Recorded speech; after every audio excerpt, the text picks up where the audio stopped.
It's Tuesday, June 14th, 2011. I'm Rim. I'm Scott. And this is Geek Nights. Tonight, we've outcored ourselves into a corner. Let's do this.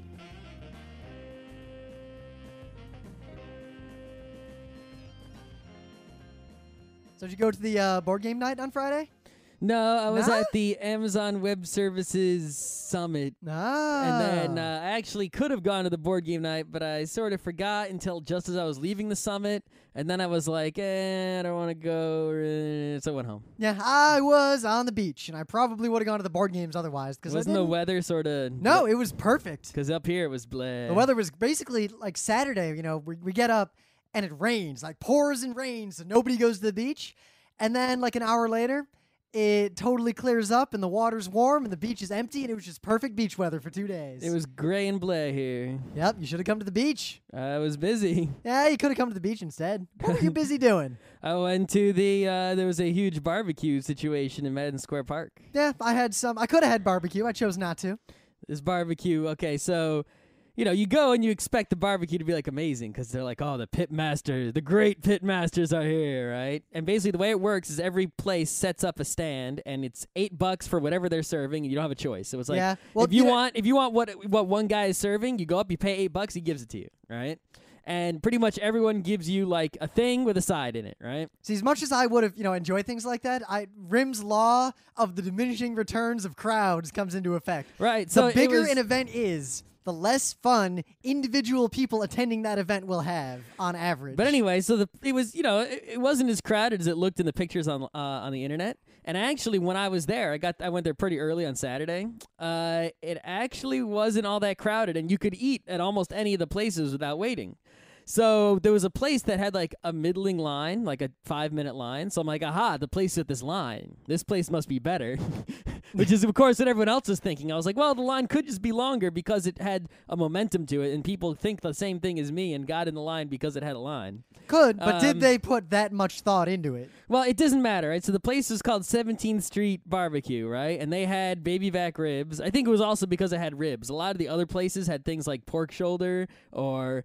stuff like that, which would obviously be less popular than I think only 1 or 2 places had baby back ribs, right? So I got in that line. I waited 5 minutes. I paid $8. I got some ribs and 2 scoops of beans, right? So the ribs, they're pretty good. It wasn't like, oh my God, the best ribs in the universe, like they were at, say, Soul Food Night.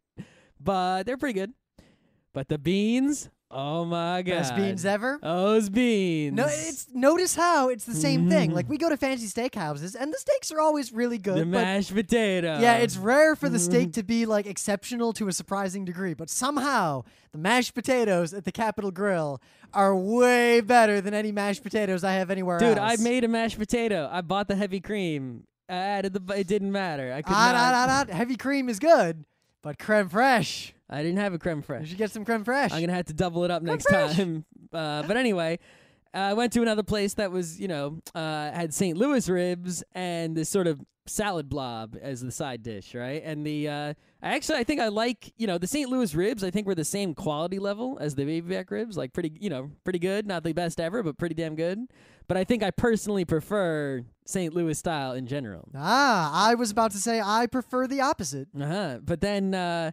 and the salad mush looked very unappetizing. Like, it looked like a blob of coleslaw, but actually, it was very good. I was like, oh. See, I think you're conditioned too many years of going to diners where they give you coleslaw that you don't want. Yeah, this wasn't coleslaw, though. This was actually a salad that happened to be in a blob. That happened to be cabbage, but it wasn't there was no mayonnaise inside. So it happened to be a blob of shredded cabbage. Yeah, there was also onions and peppers and other things in there. Nah. And it had a dressing that you just couldn't see because it was clear mostly, but it wasn't vinegar-based, at least not that I could tell. And there was no mayonnaise at all.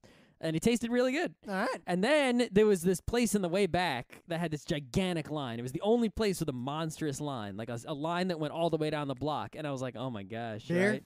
No, the beer was actually in the middle of the park, and there were guards at every entrance to the circle in the park, so you couldn't leave that circle with beer. You had to stay in there if you were drinking, because, no drinking in the park. But the place with the crazy long line, I was like, whoa, what the fuck is going on with this crazy long line? I just ignored it. I went to get a fried pie, and there was this big line for the fried pie, but I get pretty close to the front, and basically it seems like they can't make the fried pies as fast as people buy them. But So that's, did they already have pie made and they were simply frying it, or were they making pies and then frying them? no, it's fried pie is this particular thing. It's sort of So like it's not just an apple pie plus a deep fryer. No, it's sort of like imagine if you had some sort of friedness that was halfway between funnel cake and pie crust, and it was sort of in the shape of like, you know, a calzone but flat, right? So it was like a half circle flat fried stuff filled with fruit, right? So it's sort of like a Justice fruit pie, only hot and fried. So they had all these different flavors, and I noticed that, you know, they were basically waiting for pies to come out, I think, and people were ordering like apple and blackberry and whatever, right? And I see some pies just sitting there, and they're not being taken. And I go up and I'm like, apricot. The guy just gives me one. I'm like, hell, that's right. No one, What, do people not know what apricot is? people just didn't want. Or apricot? People were stupid. They didn't order the apricot. I think a lot of people don't know that they like apricots. So I got the apricot, and it was pretty good fried pie. It was it was only $4. So actually, I think the strategy for the barbecue thing is they have this fast pass thing, which is like if you pay $1 zillion and you order, they sell out of them really quickly. So you need to get it in advance. Every booth has registers on both sides, so you can go to the registers on the back side if you have the fast pass. You don't have to wait in any lines. But I think you still have to pay, which is like, what? Of course. And who could eat that much barbecue? Have you seen people? Actually, the people with the fast passes, I didn't see that many fat people. It was early. I think the strategy is you could do lunch, dinner Saturday, lunch, dinner Sunday, and you can eat 2 meals at each one for $16 each, and that can give you a maximum of 8 barbecues with a reasonable stomach size. I only ate the 2 and then I left. So non-food related, you know, Wildwood on the shore. Our biggest thing at the shore, other than the beach, is always, you know, the arcades on the boardwalk, because Which decrease in quality drastically every single year. for the last decade, every year, I've gone to Wildwood, and Wildwood always had better arcades than any arcade I see anywhere else. And sadly, sadly, it still has better arcades than I see in most places. but there's still shit 99% cranes. No, well, so some I mean, arcades came and went, and there were, you know, Not this as good is as Fun Spot. This was Fun Spot kind of sucked. Compared to Wildwood? Most of the games didn't work, and I had a lot of trouble at Fun Spot. I was not impressed. I was much more impressed with other places I've been than Fun Spot. And what place at Wildwood is even close? Well, it just Not so that- happens that this year, you know, we were checking out all the arcades. The one great arcade that used to have like all those DDR machines in a row Yep. is still that closed, busted-ass haunted house now. Okay. It's so sad. What And about my favorite underground where Hokuto Ken used to be? So, before I get to that, we go to where what was the good game last year? Like, what was the big game, the best game on the boardwalk? Nothing. Tanks? I didn't play that much. Oh, you didn't play Tank? That was like the best game. Anyway, so Tanks, the only good new game was gone. I don't know if it broke or what, but pretty much cranes everywhere. Every arcade is just a disaster. Like, there's nothing left. Yeah, at least Fun Spot does have real games. You can't say We're walking down into that underground mall, and Skojo and I stop at the threshold because we see everything's missing. Like, it looks like it's just empty down there. Really? My We're like, favorite oh, my no. favorite underground mall was ruined? Well, it was ruined years ago when the Hokuto no Ken machine stopped working. I'm just saying. So we see it's empty, and we hear carnival music, and I see, like, in the far corner, it looks like they've set up, like, carny games with carnies, like, along the wall. And there's carnival music. We're like, what? No. And then I walk the rest of the way down, and I see classic pinball, and I see electromechanical games from the 40s and 50s. Oh, shit. Lined up all the fuck over the place, and there's this dude standing. There's a fence. Like, I can't get to the games, but I can see them, and they are glorious.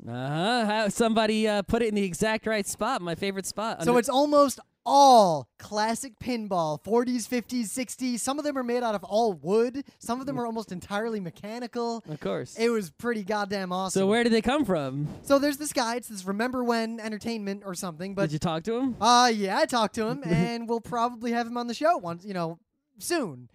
I don't know how much I can really reveal, but remember in Wildwood, whenever we'd go to eat at like that Mexican place or go to the bookstore, there was that old Woolworths building, Yep. and it was full of like just weird old like 50s boardwalk stuff. And Yep. busted the same guy owns that. Oh. And that was pegged to be a classic arcade museum. And and the permits are done, everything's all set. The city council in fucking Wildwood doesn't want it to open Why not? because they believe that having an arcade of any kind on that street will draw an undesirable element. An undesirable element to play old-timey pinball, 40 and 50-year-old guys. Now, somehow, the Museum for Classic Games will draw an unhealthy, quote, undesirable audience, yet the bar next door that has $1.50 shots is fine.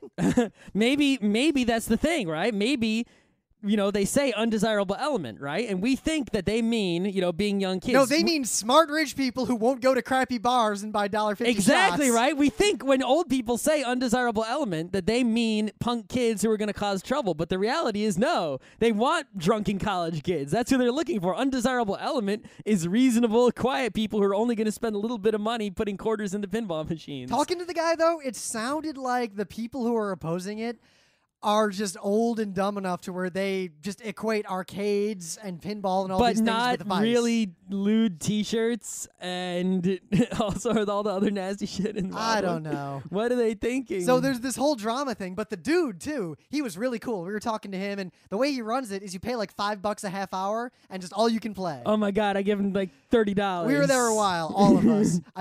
We just got in a line, like me and Emily, like we'd both play a game. How does he time you?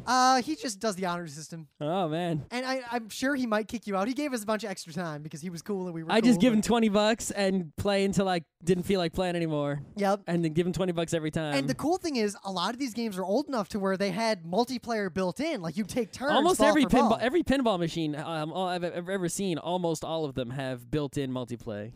Most of the ones I've seen that had it would always be like one guy plays, then the other guy plays. This was alternating ball. Yeah, I've alternating ball. Yeah, that's how I it's haven't supposed seen to be. that on most modern pinball games I've played. I don't know. Yeah, the thing is, the problem is the modern ones do have it, but you can't really, because the old ones, for example, would have 4 different score spinners. Exactly. Right? So you would, and then it would light up whose turn it was. The modern ones are digital, so it's not as obvious. The user interface doesn't let you really. Yeah, you know what? Having played a whole bunch of old school pinball recently, so it's fresh in my mind. Fuck most modern pinball machines. They kind of suck. Well, I played some great goddamn pinball. I'm a fan. The thing is, the earliest of early pinballs, right? A lot of them are too simplistic to Yeah. actually be kind of interesting. I like the ones that are sort of, from the later mechanical era, and then, of course, the early, digital era, right? Well, a lot of these had like something you could see the different eras of pinball. Like for a while, it was all the Gottfried whatever, the little flippers, and then a lot of them had gimmicks like the flippers will move on you, like they'll slide in or pull out. Yep. And then you suddenly see a point where everybody has the big flippers instead of the little ones. And then suddenly, now all the pinball machines have the upper and the lower flippers. Mm-hmm. And some of them, like, there were weird gimmicks that I'd never seen before. Like? The one, there were like spinners all over. The Cyclone? It wasn't the Cyclone. It was way older than that. All right. But it had all these flat spinners that would like catch the ball and kind of like it would move it around. Sometimes That's the what ball the gets Cyclone stuck, does. like spinning around in the middle. But in what the the middle of Cyclone all does. that, there was this thing of balls, and it would always tell you like knock all the balls into the left, knock all the balls into the right, and you had to physically knock them. And it was a really kind of neat mechanism as to how it worked. So we'd play a lot of multiplayer, and the one like big one, I did really well at this one pinball machine. Actually, what you want to do is if you have 2 people, you play 2 machines multiplayer at the same time. and That's what we were trying to do. you trade off. The thing is, if one person dies right away, now what do they do? I did really well. Like, I wrecked it. I thought I was doing awesome. So I'm like, Skojo, beat that fucking score. He sits there and proceeds to roll the machine over. I'm not super great at pinball. So the dude, right? It's hard to tell, right, when it comes to something, right? It's like if you're playing something like Counter-Strike, you know if you're doing well because you're at the top of this chart that's being made right then and there. But if you're playing something like pinball and the machine might have a built-in high score, but you don't know where that high score is from. You don't really know what is a good score. There's That's really why single-player pinball, you really just have to keep playing the same machine and try to beat your previous score. There's no way to gauge what is a good score. Like Which is boring to me. That's why I really like just how well integrated the multiplayer was in these old games. Because they were literally like, all right, direct competition, 4 friends, go for it. Yep. And funnily, they all had notices on them that were like, this is a game of skill. Because remember all the old laws trying Of to outlaw course. pinball, Yeah. saying it was the game of chance, no wagering. So we talked to the guy, and he's super cool. And he didn't say I couldn't say this, so I'm just going to say it. He had a whole bunch of video equipment all set up all over the place. And we're like, hey, what's going on with that? So he's going to be featured on that A&E show, Hoarders. Uh-huh. Which didn't really make sense to me because he, one, was articulate and cool, wasn't crazy. Two, his machines are actually valuable. He's not like an old lady keeping, I don't know, jars of poop. Yeah, but who knows what other things he hoards, right? You No, just haven't been this, to his house. just old boardwalk stuff and pinball machines. And he keeps all the machines in excellent condition, and that collection is probably worth a fortune. Yeah, the thing is, you think it's worth a fortune, but actually, it's not that it's cheap, right? Well, worth but a it's not- fortune relative to the things that people tend to hoard. Yeah, that's for sure. I mean, a lady who's hoarding like Cupid dolls, those are not worth so much. no shit. Really. So the guy is totally cool and chill, and I'm actually kind of curious to see how they portray him on Hoarders, because you know how TV shows are like that, where I really want to see. I don't know what show this is, but I get everything I'm thinking about the show is based solely on the name. You know, as much as I'm disconnected from pop culture, you never cease to amaze me sometimes. Okay. So this place was pretty goddamn badass, and that was my weekend. I had to go check that out. The boardwalk was so disappointing. Every other aspect, other than, the food was the same. But and that whatever. one thing is enough to revive the Yeah, whole thing. but it was such a roller coaster of emotion as I'm walking down the boardwalk, and everything sucked, everything sucked, everything I'm sucked. telling you, there's something about that underground mall. It's like a magical secret mall. And that's why the final moment, I get down there, and for a second, I thought it was gone. I swear to God, it's in the back room is the wizard machine from Big. I swear to God. All right. So it's Tuesday. Talk about some news. I mean, E3 happened. There's a billion gaming newses that we don't have time to talk about all of them. Yep. So do you have any non-E3 news before I talk about the only E3 news that I want to talk about right now? Yeah, because you know what? Because it's actually been a while since E3. I sort of forget most of the newses except, the gigantic ones. There's just so many game announcements, and it's like, well, we'll talk about those games when they come out, I guess, if we care about them. But there was a big news that has nothing to do with video games. That has to do everything with role-playing games. Announced as of, I guess, today. Oh, right. I guess that was actually officially announced. Yeah, yesterday-ish, right? Oh. Burning Wheel Gold. It will be out sometime, I guess, July-ish. Time to burn all my revised books. Right. So basically, what is Burning Wheel Gold? Well, if you whether you know or you don't know, there was Burning Wheel Classic, then Burning Wheel Revised, which is what we've been playing, and now there's Burning Wheel Gold. It is basically a new version of Burning Wheel. Yep. From the way it was described to me, it primarily tightens up and adds consistency to the rules. Everything that I've read about what the improvements are, it is better. Yep. At least, in my opinion. Well, I think Luke said something like it was removing a lot of the sort of weird or specific exceptions that, while they might have been cool mechanically, really just added confusion and didn't actually help the game out that much. Well, for example, right now with Fight, right? So Fight has been streamlined a great deal. So one thing in Fight that was always sort of tricky was the positioning, right? Do you close? Do you steal, retreat or whatever? Steal, retreat, and all that is range and cover. Right, that's right. You haven't really played much Fight, have you? No, because I was avoid Fight because it was complicated. It's not that complicated. But you know what? Now Fight's even easier. Because first of all, range and cover was changed, but Fight is also changed, right? And you know what they did in Fight? The positioning is just you position. And if, let's say I've got long range and you've got a dagger, right? And I've got a spear, and we position. If I win, you're far away from me, and if you win, you're really close. And that's pretty much all it comes down to. It's just if you win the positioning, you're at your best advantage, and your opponent's at the worst advantage, and vice versa. Uh-huh. And What if you want to be at a disadvantage or something? I'm sure you can do that if you want to. I'm just curious, because it's one thing where What do you do if you want to fail a roll in Burning Wheel? I'll just say that I honestly don't feel like the positioning was the complicated part of Fight to No, begin but it with. wasn't that it was complicated, right? It's that you want to get to the good stuff and make it faster, right? So it's like you would spend all this time positioning and then roll the roll that really matters, the strike, right? So this way, it's like you just get to the rolls that matter more quickly. Actually, At I least never that's how he bothered with explained strike. it. I'd always be like Counter-Strike, Feint, or something. I'm just saying, and the other thing is, for fight, there is, you know how for Duel of Wits, there's the chart that says this does this when meeting up with this. Yep. Now there's that chart for fight. It's actually 2 pages. I had a chart like that for fight already. Yeah, but now there's It's probably better. it even has the weird things like what if I strike and he sorceries? What do you do? You know, it has all that. But anyway, yeah, Burning Wheel Gold. It combines the Burning Wheel and the Character Burner in one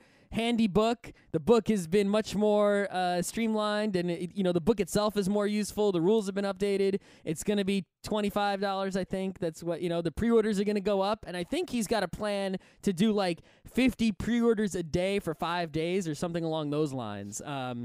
You can get it even if you fail to pre-order, right? You just won't get it, immediately. So, do you guys want us to get Luke on the show to talk about it? Yeah, maybe. Because I feel like we could we could put it up as an extra episode outside of the stream of Geek Nights. Right. So we don't interrupt. The other important thing, right, is that, in Burning Wheel, the most important pages in the whole book are the first 75 pages. That's really the hub and the spokes, because that's all you really need to play. You can play with that, right? The rest is all the advanced rules, and also making characters, which is a lot. It's going to be hundreds and hundreds of pages. Probably like 500 pages you're missing if you only get But that first part, the part that you can play with, is free PDF. You can get it right now. Finally, Luke. Finally. Yeah, I mean, you should sell the whole book as PDF, but, I mean, first part of the book, play enough to play the sword with the sword characters included for, free. That's pretty damn good. I'd go one step further if I were him. I would take the old Burning Wheel, the revised one, and sell like a $1 PDF of the whole thing. Well, I think he wants to make it go away completely. That's he can't make it go away. I don't understand why he always wants to hide these old things. I'll never get it. But I've given up trying to convince him because he'll never change his mind. Does a cat not try to bury its poop? Yeah, but it's like, Michael Jackson doesn't stop selling Thriller. Does a Pyro not try to bury his poop? The point is, right? That was a joke from a long time ago. You don't, if you make a whole bunch of music, it's not like you don't sell the oldest album. Well, you know what? I'll put it this way. You guys can go onto our website and listen to Geek Nights from October of 2005. You know what? It kind of sucks. It's awful. And you know what? It's online. It's going to be there forever. As long as I can keep it there. Right? So, if I was him, what I would just make everything 100% free PDF and sell the books anyway. That's all I, No, I'd sell the PDF for a few bucks. I would sell the PDF also, but I would also make Wait, the PDF so I'd free. sell the PDF and have the PDF for free? Yes. No. Why not? Why bother? The people who want it for free are going to pirate it anyway, so I might as well just say, hey, $5. No, because there are some people who will, who will pay even though. Yeah, but I think you'd... It's basically the equivalent of a donation box. Yeah, but I think you'd make more money. It's effectively a donation box if you sell it for $5, because it's just a PDF. No, I don't think so. Why not? There's the exact same mechanism design. The only difference is the moral incentive. You don't put the free PDF and the pay PDF in the same location. That's the trick. No, you don't put them right next to each other. That's the Nessus strategy, and I think that's kind of a BS strategy. But it works. I think you should just sell a PDF of all the old Burning Wheel shit for like $1. I do that too. Why not? Yep. So we'll see. It's funny how we just started a Burning Wheel campaign. Yeah, it's like when we started it, I was like, let's ignore the new book. Let's just play with these old ones. I kind of still want to ignore the new book just because I want to play a campaign with a small number of characters for real with the old system. Yeah, we have a whole, lives to do that. It's not like he's setting our old books on fire. He's I'll just bet not he making would any if he new could. ones. He would if he could, but he can't. So you realize we're gonna wake up and he's gonna be in our apartment with like a lighter. I think he's sort of resigned himself to that, but he's definitely not making more of the old ones. Anyway. So remember a day a long time ago when flush off the success of the GameCube and Nintendo was still very, very high up on the Rim Scott scale of things that are awesome. Nintendo was up there doing cool stuff because they hadn't quite really given up on us kind of gamers yet. And as far as we could see, the GameCube and the GBA Link and all that was like, all right, they tried this. It didn't go that well, but clearly there's potential here. The Wii will make every dream come true. Yep. Remember when the Wii was called the Revolution because it was going to revolutionize gaming and whatever? I believed in it at that time. Remember when they had the press release? They're like, yeah, it's called the Wii. And everyone made fun of it for like a week, and then now it's just the Wii. I waited in line to buy it. Yeah, you did. The first day. And I remember sitting at home playing that WarioWare game, trying to like it, really wanting to like it, and then looking online because I couldn't find the multiplayer, only to discover that there was no multiplayer. No, there was really awful non-multiplayer. There effectively wasn't multiplayer, There wasn't any simultaneous multiplayer. which was the only reason to ever play WarioWare. Yeah. So, we're older now, wiser, more mature, more experience under our belts. Carousel's coming up in like 7 months for us. Yep. And Nintendo has announced the Wii U. Wii Wii U, Wii U. All right. There's enough Wii U jokes. We're not gonna. I can't even make fun of it. It's the funny thing is, what did we always complain about with the Wii? That they didn't use the cool concepts they had of the shared spaces and the private spaces, the GBA connected to the GameCube. They didn't do that with the DS and the Wii. They didn't use the primary potential of that console. And we were fucked and we gave up on them. Now suddenly, they're doing basically just that. Well, you know what? The thing is, they're actually not. Well, I've learned a lot of things about this. One, the new controller supposedly is not multi-touch. Yep. It's single touch. I can't even It's the imagine why. It's the same as a DS screen. So basically, Because Nintendo loves styluses. so That's basically, why. rather than using the Wii to its full potential and just having another 5 years of the Wii and having my DS or my DSi or my 3DS just connect to the Wii, which would be fine, you could do everything that Nintendo had not done yet, fulfill all the potential Nintendo has never realized with that. Instead, they're going to sell me a console, and then they're going to sell me basically a crappy DS that only has one screen and really only works as a controller for my Wii U. You want to hear the worst thing ever? Huh? If you have a Wii U, right, you could only have one of those controllers at a time. What? I didn't even know that. Yeah. So, Isn't Nintendo. that basically just, it's like, oh, well, so it's worthless. So Nintendo. The only good thing I have to say about it, right, is that you look at some of the other things that you look at, Nintendo keeps adding new features and new elements with every console they release, right? Whether it's handheld or for TV, while right? simultaneously removing things. Well, no, but the thing is, some of those things they add are used extensively. This is why the DS was such a great success, because every DS game used both screens. Every DS game used stylus and touch in some way, right? Those are the things they added to the DS, and pretty much every DS game used them, and almost every DS game used the wireless in some way. But to make right? a counterpoint, the majority of games, especially early on, technically used the microphone and the stylus, but really, Well, microphone was all fail. it was hacked on bullshit. Even the early Castlevania games.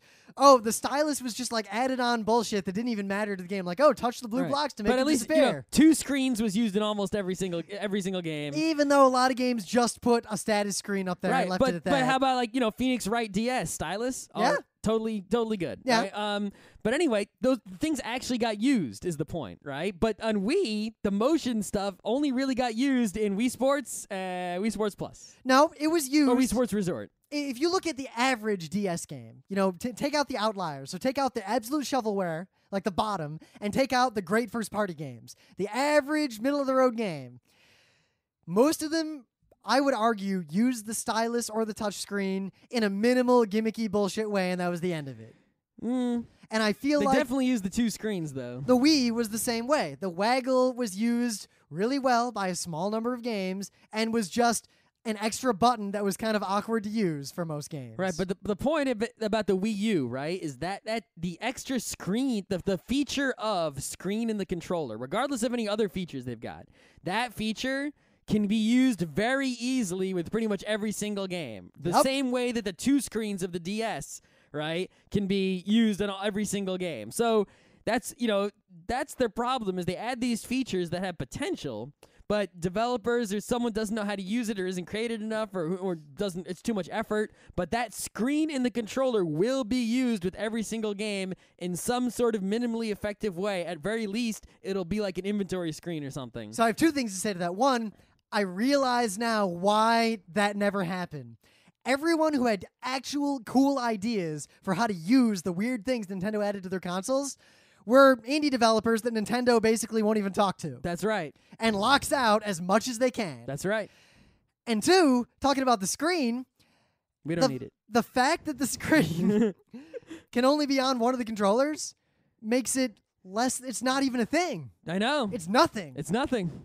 How could Why don't they just let everyone use 3DSs? The Wii, supposedly, the Wii has the capability to connect 8 DS Lites simultaneously. That's what I've, so you know what we could have? that's what I've heard. But not once has anyone made a game that actually uses that feature. The only time I've ever seen the DS connect to the Wii is if you get the Nintendo channel on the Wii, you can download demos to your DS over the Wi-Fi. I've never seen anyone else use the DS Wii connection any other way than that. So, I mean, imagine the Even potential. though it's theoretically possible. 8 swords. Just make fucking 8 swords. I don't know why they just don't do these obvious things like 8 swords. Even 4 swords, 2 is enough for me. Yeah, Crystal you know Chronicles, that's actually like the original and not those crappy remakes. So on DSiWare, they put out for free the 4 swords, but it's GBA 4 swords. It's like, where's the GameCube 4 swords? Hello? It goes back to the fact that Nintendo recently has been very bad at understanding what it is that makes something popular. I mean, look at that WarioWare game. They're like, all right, clearly people loved WarioWare for the GameCube. Clearly this was a fantastic game. And clearly what they liked was the single-player playing of the micro games. Yeah, right. They probably didn't care about that multiplayer. Maybe the Japanese people like that. Yeah. Yeah, we've said the same thing about Nintendo. The Wii U is really just more of the same from them. It hasn't changed anything. We'll find out when it comes out for sure. But the 3DS is definitely carrying the torch there. I just have so little faith in this. And it's funny because... And the thing is, some of the games they announce, like I'm kind of interested in. Like I wouldn't mind playing Luigi's Mansion 2 on 3DS, but not for the amount of money it costs. Right? It's like a $10 game, not a $50 game, but the price isn't going to drop forever. Go back and listen to Geek Nights when the Wii was coming out, and we talked a lot about the potential and how, we'll get it because they'll do cool stuff with this. They're going to do the cool stuff like they tried with the GameCube on the Wii. They're going to push the boundaries. And you know what? They didn't do it. I have no faith that Nintendo is going to do anything interesting with this console whatsoever. It's like on the GameCube, they were really trying with the software, Pac-Man Verse. Right? But then they just gave up on it. Well, they were very sad during that time because they learned that nobody actually wanted the those other good thing games. is Or they thought nobody wanted it, or they thought nobody was actually going to make those games, but then they locked out all the people who would have made those games. They're people, they don't talk to anyone, right? So, and you can't talk to them. It's not, that's the other thing that the big companies get wrong. Microsoft actually talks to people. Yeah, Microsoft's community management is, bar none, the best of the 3 consoles. They just don't talk to people. They don't ask us what we want. They're just Japanese people, and it's like Apple doesn't need to ask people what they want. They tell people what they want. But, Nintendo doesn't have that skill because they're, I don't know. But the one thing that, definitely has changed on our side is that we're not in college, right? I feel like if I was in college, that the Nintendo stuff, would still be... I think that, but then I look at what would we have played if we were still in college, we could just get 4 people and sit down in front of the Wii. We'd be playing Smash Brothers or the new Mario. Yeah. And nothing else. Maybe They're sports coming out games. with Mario Party 9. There's Mario Sports Mix. Yeah. There's quite a few games that are on the Wii that are the sort of simultaneous everyone in the room games that you could play if you have a whole bunch of people. That we can't really play because we don't have that kind of environment anymore. We could get those people if we wanted to. We just don't. Plus, it does look like the Wii U, while you're only going to have one of the Wii U controllers at a time, there are still going to be some games along the lines of Pac-Man Verse where you only need one, and the other 3 people will use Wiimotes or whatever. Yeah, now how many of those games will actually be as good as Pac-Man Verse, which was to this day one of the best games ever released on the GameCube? Maybe one. Yeah, that's exactly what's going to happen. Yeah. I cannot express to you how little faith I have in this console. So we had a lot to talk about, so it took us a while to get to this, but we ran into a problem. I don't know, probably like our senior year of RIT. Well, this problem has existed for quite a long time, well before we encountered it. Yes. And we knew about it. We call it in panels, for those of you who never get to see us live at conventions, the air hockey conundrum, because air hockey is perhaps the best example of this. No, fighting games are the best example of this. I think air hockey is a more universal. I think more people have the air hockey problem than the fighting game problem. I think more people understand the gamers know the fighting game problem. They're both the same. Anyway, let's discuss the problem. All right, so for us specifically, this is kind of a very personal show. We did not know about Euro games and hardcore board games and game theory and any of that until we got to RIT. I mean, at RIT, as freshmen, one day some guy was like, hey, you want to play Settlers? And I'm like, what the fuck is Settlers? And I sat down. It was for me, it was like people all around at RWAG talked about playing Settlers, and I just never played it because I was always playing RPGs instead.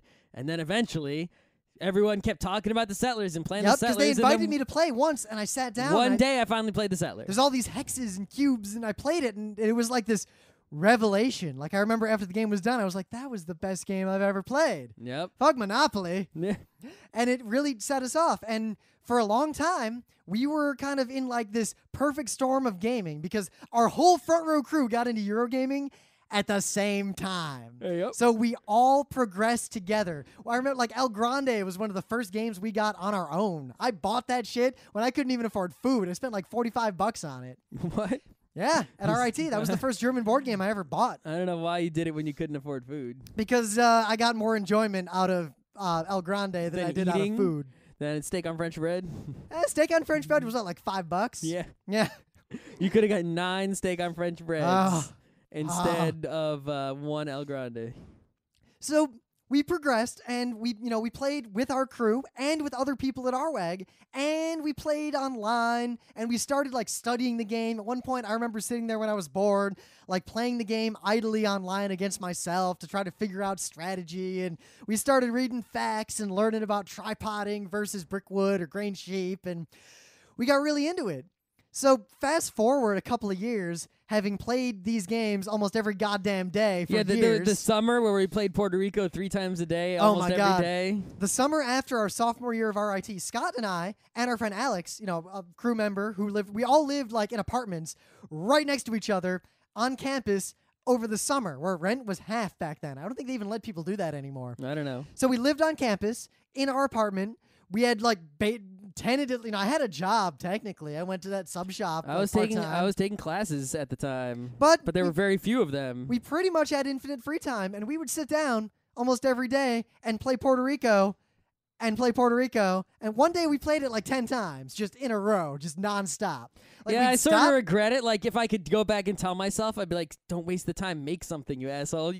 No, but had we not done that, we wouldn't understand game theory like we do now. I know, right? It's such a difficult That's thing. why you can't go back and relive college, because now I'm older and wiser, and I wouldn't spend my time dicking I wouldn't around. have wasted my time if I had the time to waste now. But the time I wasted was the only reason I have such a good memory of that time. The wasted time was the best time. I know. Wasted youth. Better by far than a wise and productive old age. Right. So we like that summer, it really happened. Like, we played that game to death. And then the next year, we started mostly playing board games with our own kind of tight-knit crew, because all the other people in the gaming club really weren't that good at the games anymore compared to us. Yeah. We couldn't, they'd take forever to take their turns. And it was just it was like Kellas going out among the world-born. Like, they'd just be like they just craft. And I'm like, okay, Captain, thanks. Yeah, so I think people understand the fighting game problem more, right? So you have a group of people, you all love to play Street Fighter, right? But one guy goes and practices, and he actually becomes really good at Street Fighter. Doesn't take much. Right? Meanwhile, so now basically nobody ever beats him, and you can't even hit him, right? It's like, I practiced a little bit, and at the height of my practicing, I was beating my friends who had never practiced at all with just jab. Like, literally, I could just jab and I would win. And, there's still some people I know that are as good and better than me. There's plenty of them because I'm not good at all. Like, Wyatt is way better. He still plays, I think, all the time. But the point is I'm still better than a lot of people. And it's not, there's no even point in playing against them because the skill gap is so wide. It's like, if you're Michael Jordan, are you going to play basketball with your family at, it's like... I would. It'd be like that John Hodgkins thing. John Hodgman thing. Hodgman, the thing we went to. Right, but it's like, okay, you might get some fun out of it in some fashion, but it's not like this, it doesn't give you that competitive, gaming thing. You have to play in the NBA, if you're Michael Jordan. So you get into the situation where you are better than most of your friends, or you and your small circle of friends are all super good, but none of you can play with anyone else. Because everyone else is either the tiny minority of like uber elite players who either like you're to them what everyone else is to you. Yeah, like, oh man, I just own all my friends at Quake, and then you go and play. You go to Quake World and you don't even get one frag. Yep. You know, it's like, oh, you're in this sort of no zone in the middle. Or usually, And you can try to play online, but even then. now board games in particular, and this is where it really affects us, are like the top. It is not that accessible, especially because not many of these games yet are easily played online. A lot of them are playable That's online. changing rapidly, But though. it's still even though many of them are playable online, like there's that Brett Spielwelt site that's been around for a long time, and I know like Days of Wonder has places you can play online. Yep. But and- the communities online are rather small, and playing online is not the same experience as playing at a table. And pretty much all of them universally have shitty user interfaces, and I consider them to basically be so worthless as to be might as well not even exist. So I don't we're bother going to with sound them. a little bit full of ourselves for the next few minutes because basically we left RIT, which was like this den of geekery. We're having that problem, but only a little bit because I remember like later on we started going to Richmond's like more elite board gaming night where everyone was actually super skilled. Oh yeah, that was great. Like imagine like there's a gaming club and then there's a separate like much more hardcore gaming club. Yeah. Like imagine if there was a fighting game club in your college and then like a subset of that club was the we are all the best at Street Fighter club Yep. and you just joined that. Yeah. So we leave college, we go our separate ways, and we all come back together in the Mid-Hudson Valley. And you know, we wanted to play some games. It was just me and Scott for a while, and other than when people came down on weekends, we really couldn't play any games. So we joined a local gaming group. And those guys were nice. It was fun times. Good God, could none of them play games? No, it's just like they didn't know how to take their turn quickly, right? You would sit there and basically a game that would have taken us 90 minutes tops took not only 45 minutes, half hour to teach, but then there would be, players that would just take forever on their turn, literally. So you'd be sitting there basically wasting hours, and you can't just leave the game and dick everyone over because then you're a dick. The thing is, you're going to But- win anyway. I mean, I don't think we ever lost a game to those guys. No, but it's like one of us always won.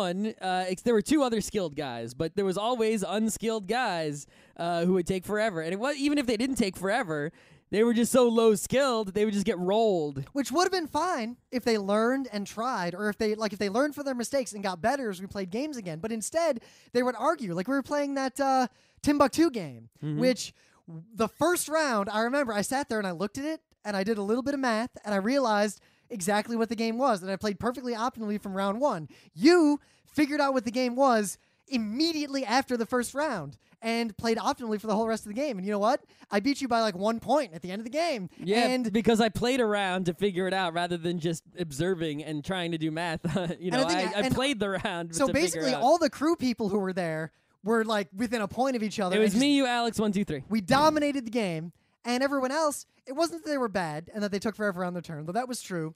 But I remember when I said, like, after the first round, like, oh, I think I solved it. And then Scott was like, yeah, I think you're right. And Alex is like, yeah, I got it.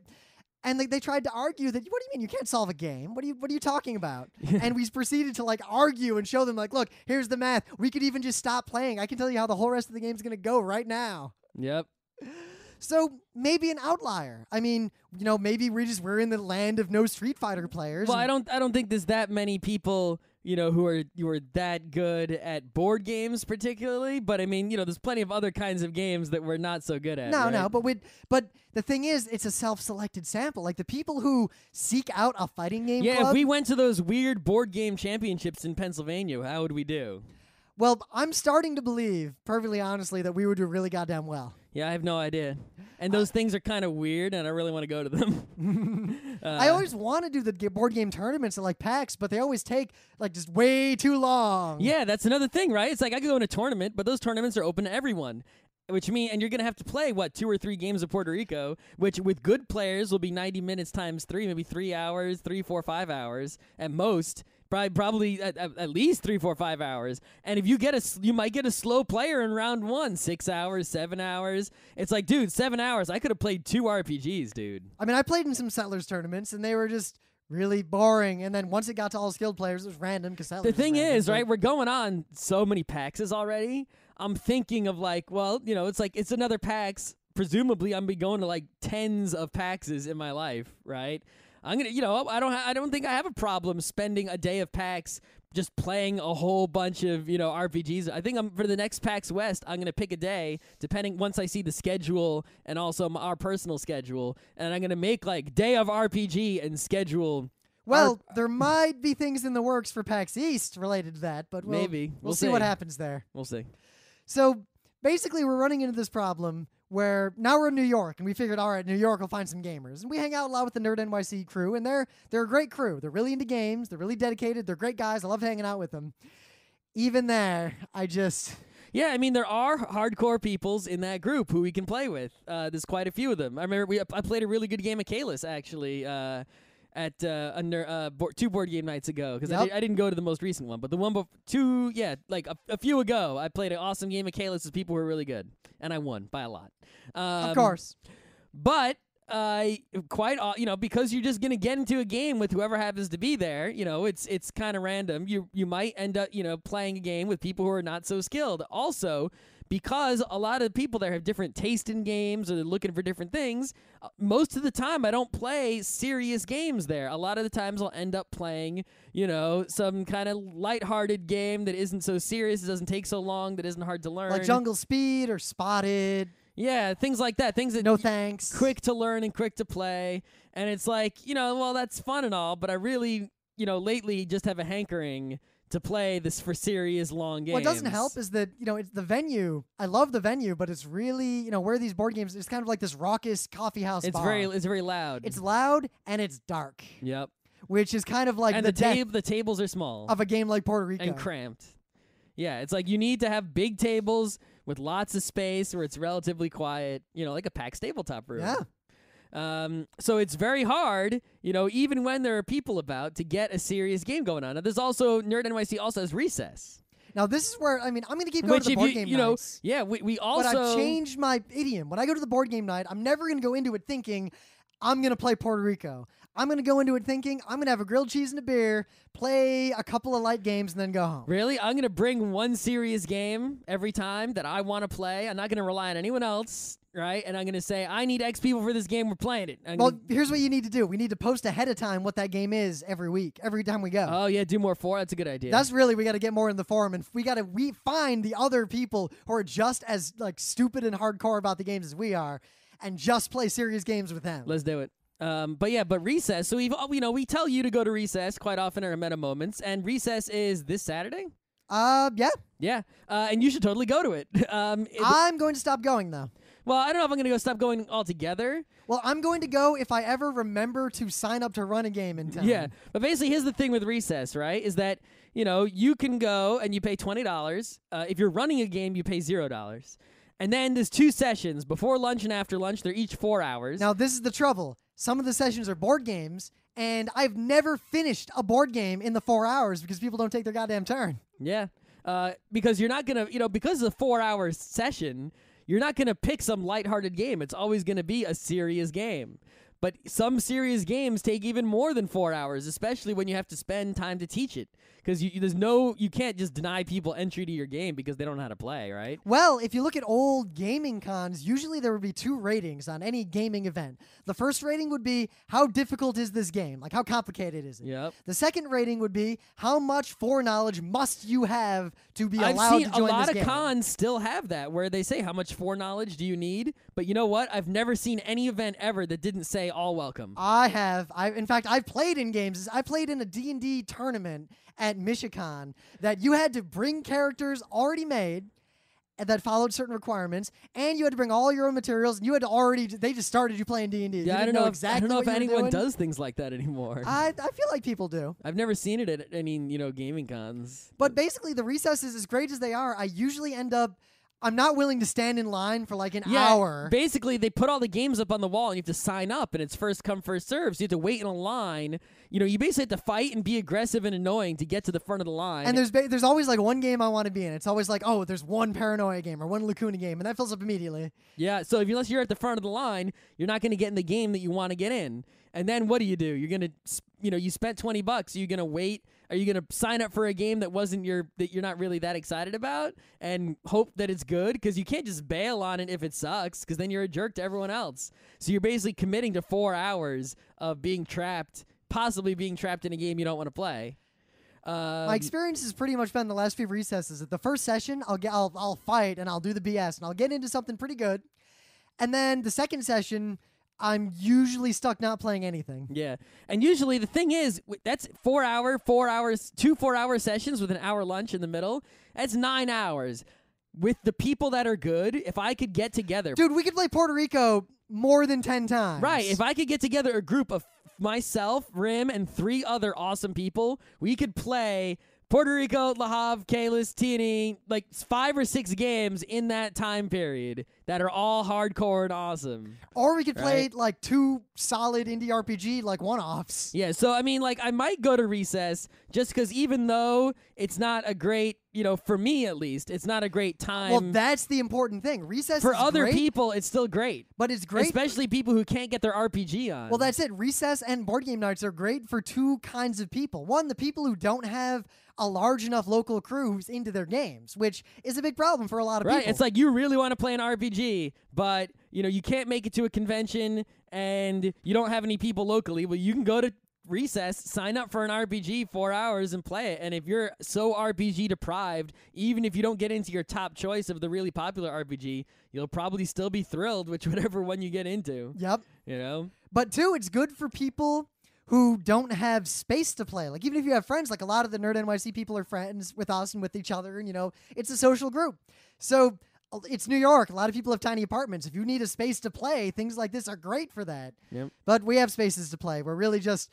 Basically, we had this revelation a few weeks ago that we have everything we need to run our own kind of bi-weekly, like, hardcore gaming night. Yeah, we just need to get... The problem is, even our close friends who are really into games, they don't commit and they're not reliable. They don't show up every single... it's like, let's play they do. The problem there is much more simple. We can't do stuff like that on weekends because if you have a big gathering on a weekend, everybody can show up. Which then, all right, 12 people showed up, not playing board games. Yeah, it's like you try to play a serious game when all those people are there. Well, it's like, oh, these people don't want to play a serious game. Well, no, it's everyone wants to socialize. I mean, I'm in that boat. Yeah. If I got a big crew, I want to hang out. Yeah, but I want to play a serious game. That's why we're making a dedicated serious gaming night. Yeah, we got to, space. Look, we planned this time for serious gaming because a lot of times we'll get together and some people want a serious game and some people don't, and it just doesn't happen. But if we say, look, this is gonna be serious gaming, don't show up if you're not into it, then it'll happen. Yep. So basically, what we've come down to doing is shutting, all our hardcore gaming. I'm pretty much just going to get from the people I already know, at least for a while, because the best gaming experiences I've ever had are still, my tight-knit group of super hardcore gamers playing super hardcore games until we've solved them. And I haven't had that experience since I left college. Yeah. And, I've just been sort of really hankering for it lately. So I think I might go, I'm not, this Recess, it's sort of like we took advantage of the fact that Recess was there. Because, well, look, everyone was planning on playing games this day anyway. Let's just divert them to our place, a select few, because it happens to be a time that was set aside. But I think for future Recesses, I'll actually go to them. Well, I'm going to go and run stuff. I'm just going to keep an eye out and actually... Because, I'll consider it spreading of gaming, and I won't be expecting to play gaming. And then we'll maybe like if it's not the double day Recess, if it's the one day, we'll use the second day for our own gaming or, I don't know. Yep, we'll figure it out. But yeah, I mean, if you're, not in the same boat as us, right, it's sort of tricky, right? Let's say you're okay at some games. Well, do you risk leveling up, right? Do you want to self-improve? When we do that panel, How to Win in Games, we have this huge, half joking but half serious disclaimer about how if you actually pay attention to games, like you play a game like Puerto Rico or Kalis, and you actually really pay attention and really try to win and learn from your mistakes, you will very rapidly become so much better than everyone else around you at that one particular game. It's like if you get Street Fighter and you like it, should you practice and improve your skills at it? Because that is a rewarding task that is of self-improvement. But at the same time, it can also be a great sacrifice of enjoyment if no one you know does the same thing and you can't find enough hardcore Street Fighter community to get involved in. It's like, unless you have, like, say, Chinatown Arcade, which is not open anymore, but I think it moved, and I think they still have fighting games over there. What do? You can play online, sure, but it's that's not really it. Can you make it out to the tournament? Are you tournament level, or are you just better than all your friends? There's a secondary issue with space in that every gaming con I've ever been to, except for some very tiny ones out of the way, has terrible space just because space is expensive. Not just in New York, but anywhere. So usually RPGs are in very loud rooms. And even at Recess, as great as the games are, the rooms are so loud that it's very tiring to play in the RPGs. I'm very loud. I have to lose my voice. I'm sick of playing games in very loud rooms. Yeah. Even PAX has that problem. Like PAX Tabletop at PAX East, it was a great experience. Well, at East, I like the West better because it's a bunch of smaller rooms. Yeah. But PAX East, it was something to see, such a big room, but at the same time, it was impossible to play games in there. That's why we went to the other room. Yeah, we had basically our private tabletop. Well, anyway, anyone else could have come in there. Except no one did. It was just us. No one did. Yeah. Yeah. But yeah. So we're not abandoning, because we said something about this. No, we're not abandoning all the Nerd NYC events. We've realized that what we want out of gaming primarily when we're players is not something we can get from really any public venue. Yeah, well, I mean, it's something no one can really get from any public venue, right? If you're really good, if you're Michael Jordan, right, and you want to play competitive hardcore basketball. If you go to, say, MagFest, a gaming con, and you want to get your Street Fighter on, there are a bunch of hardcore people, and it's really easy to get it on. Yeah, but it's not the same level as like the EVO tournament, which is the big Street Fighter tournament, right? Yeah, but maybe you don't need that. Maybe you don't need that. RPGs just, you can't get away with, conventions tend to have large, loud spaces, and yet RPGs specifically require out-of-the-way quiet places. And I think that's why a lot of the good RPGs that go on at cons happen outside of the con in hotel rooms. Possibly. But yeah, there's just, I don't know. Should you sacrifice self-improvement to maintain enjoyment, or should you, is it worth it to put in the extra effort to find the community once you have self-improved? No. I'll make here's a simpler thing. It's like a Counter-Strike server. Do you play with your friends and with strangers on the pubs, because you can just do that, or do you give up on that and only play on your password-protected server that only the people you want to play with are there? But then even then, you play on your password-protected server with your clan, right? And then you really want to play, but no one happens to be online right now. Yep. So then what do? Do you go to the public thing, or do you just not play? Yeah. There's also there's the third path of joining the clan. Yeah. There's also a reverse problem though that we don't recognize often, which is a lot of people say, I know a lot of people who've tried to play Counter-Strike and they hate it because they just die instantly. Right? Even on pubs, they just get killed constantly. They can't do anything. That was me when I first started playing. Yeah, because their skill level is too low to even play with the general population, right? So, what do you do in that sort of situation? Well, that's why I'm going to still keep going. A lot of those people, what they do is they just give up rather than try to self-improve. That's why I'm going to keep going to the Nerd NYC recesses, but I'm going to only go to run games. Because one, if I'm running a game, I know exactly what it's going to be. I'm not going to be stuck in a game I don't want to play. Yep. And two, I'm spreading the word. Yep. What we can do is, plus if you run a board game... It's the same thing that happened to us with conventions. We don't really go to anime cons unless we're, talent at them. We don't go to... PAX is the only con I'd go to if I wasn't a guest. Yeah. But I mean, if you don't run an RPG, if you run a board game, you can just get it started, and then we can start a game at a different table. Yeah. Of just us. If four of us all run board games, we could all start up those games and then go to our own table and play. This is also why something I want to do at PAX East, and we have vague ideas, and we can't say if anything will happen or not, but what if we had a room, a panel room that was dedicated to this, where you had run learn to play sessions, like a lecture, a panel that's 45 minutes long, Everybody learn how to play Puerto Rico right now. We'll teach you all. Yeah, I mean, at PAX West once, I taught like a whole room, like 3 groups, like 15 people, how to play Agricola simultaneously. So what if we institutionalize that? We have a panel room where it's got tables in it even, and for 45 minutes you teach Puerto Rico, and then look, there's 10 sets of Puerto Rico. And there's a room full of people who know how to play it. Oh, everybody play Puerto Rico. And the moderator who ran the panel is there to help with rules questions. Yeah. Huh. Because it's not, we're not special. We're not that smart. We just played a lot of goddamn games. I mean, it's like the Street Fighter guy. He's great. It's an important skill. Well, not an important skill, but it's a skill that he earned. He fought for. But it doesn't take that much. Very little practice at Street Fighter makes you way better than your friends. Right, but it takes a whole lot of practice to become the best. Yep, around. No one's going to... Mm. So I feel like our real strategy as we get older is we have to kind of make the culture that will make people become obsessed nerds like us about games so that we then have people to play with. I think also you have to sort of pick and choose in your own life.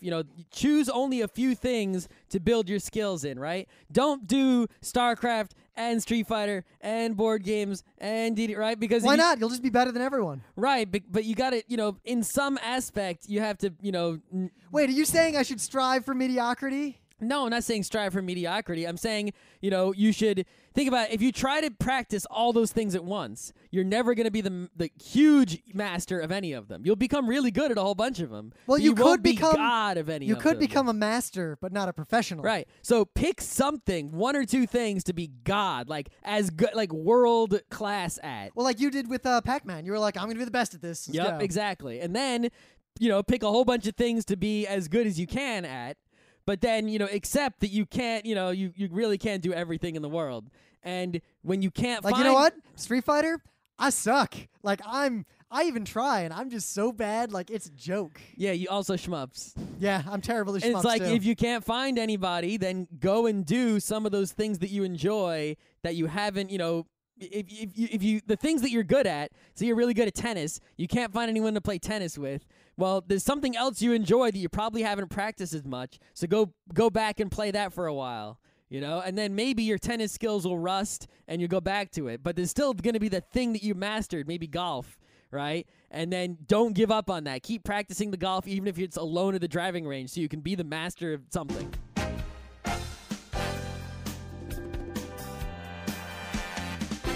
This has been Geek Nights with Rim and Scott. Special thanks to DJ Pretzel for the opening music, Kat Lee for web design, and Brando K for the logos. Be sure to visit our website at frontrowcrew.com for show notes, discussion, news, and more. Remember, Geek Nights is not 1, but 4 different shows. Sci-Tech Mondays, Gaming Tuesdays, Anime Comic Wednesdays, and Indiscriminate Thursdays. Geek Nights is distributed under a Creative Commons Attribution 3.0 license.